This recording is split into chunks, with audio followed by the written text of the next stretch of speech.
Assalamualaikum warahmatullahi wabarakatuh.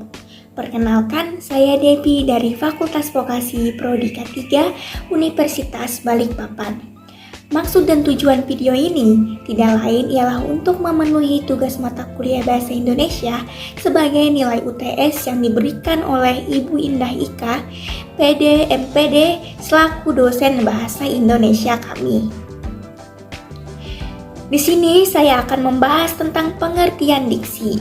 Nah, sebelum kita memahami diksi dan menguasai diksi, kita harus mengetahui pengertian diksi terlebih dahulu. Jadi, apa itu diksi? Diksi adalah hasil dari upaya memilih kata yang tepat dan sesuai yang digunakan dalam situasi tertentu, dalam suatu tuturan. Nah, dalam pengertian tadi, kita mendengar kata tepat dan sesuai. Jadi, tepat yang dimaksud adalah kata yang didengar oleh pendengar tidak menimbulkan interpretasi yang berbeda dengan apa yang kita inginkan. Artinya, makna kata tersebut sampai ke pendengar atau pembaca seperti yang kita inginkan. Lalu, kata yang kedua adalah kata sesuai, yang bermaksud bahwa kata yang kita pilih harus sesuai dengan situasi dan juga kondisi. Selanjutnya, kita harus mengetahui 4 hal dalam memilih diksi. Yang pertama, memahami arti dari yang akan kita gunakan. Hal ini bertujuan agar komunikasi dapat berjalan lancar. Yang kedua, memahami nuansa makna. Jadi, saya akan berikan 4 contoh. Ada 4 kata, yaitu ada kata renovasi, reparasi, revisi, dan rehabilitasi. Keempat kata tersebut memiliki makna yang sama, yaitu perbaikan. Namun, masing-masing kata tersebut hanya bisa digunakan pada situasi tertentu. Yang ketiga, memahami situasi dan kondisi. Contohnya, kita harus melihat siapakah lawan bicara kita, kepada siapakah kita berbicara. Misalnya, kita berbicara kepada dosen kita atau kita sedang interview di suatu perusahaan. Itu semua harus disesuaikan. Lalu yang keempat, memperkaya kosakata. Kita dapat memperkaya kosakata dengan cara membaca, menulis, berbicara, dan juga menghafal.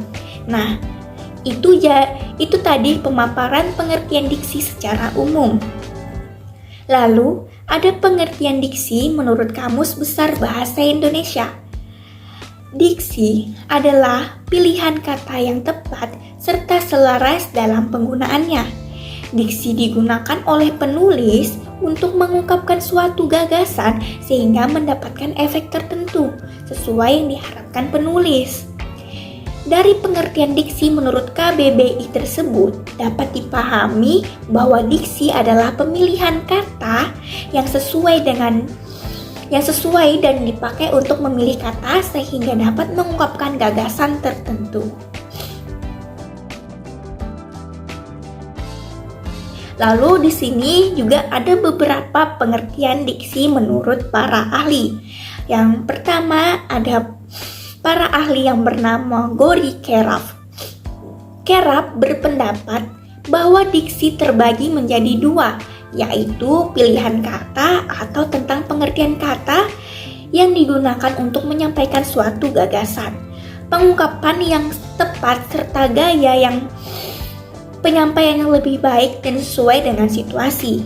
Kedua, Keraf mendefinisikan diksi sebagai sebuah kemampuan untuk membedakan secara tepat nuansa makna dari gagasan yang disampaikan. Yang kedua, ada para ahli yang bernama Susilo Mansuruddin. Menurut Susilo Mansuruddin, diksi adalah pilihan kata, pemakaian atau pemilihan diksi yang benar, tepat, serta cermat dapat membantu penulis dalam memberi nilai pada suatu kata. Pilihan diksi yang sesuai dengan kata lain akan mencegah terjadinya kesalahan penafsiran atau penafsiran yang berbeda dari penulis ke pembaca. Yang ketiga, ada menurut Widyamartaya. Widyamartaya mendefinisikan diksi sebagai kemampuan seseorang untuk membedakan suatu nuansa makna dengan telat sesuai dengan gagasan yang disampaikan. Kemampuan seseorang dalam membedakan makna tersebut sesuai dengan situasi dan nilai rasa yang dimiliki oleh kelompok masyarakat dan pendengar maupun pembacanya. Yang keempat, menurut Endre, tidak begitu berbeda dengan pendapat para ahlinya. Endre mendefinisikan diksi sebagai penggunaan kata yang sesuai untuk mewakili pikiran serta perawakan yang ingin disampaikan dalam pola-pola waktu tertentu. Nah, apabila ditarik kesimpulan, diksi dapat diartikan pilihan kata yang dapat menentukan gaya bahasa untuk mengungkapkan isi pikiran, gagasan, agar tidak terjadi kesalahan penafsiran dalam tulisan. Sekian pengertian diksi secara umum menurut Kamus Besar Bahasa Indonesia dan juga menurut para ahli. Sekian, terima kasih. Bye-bye.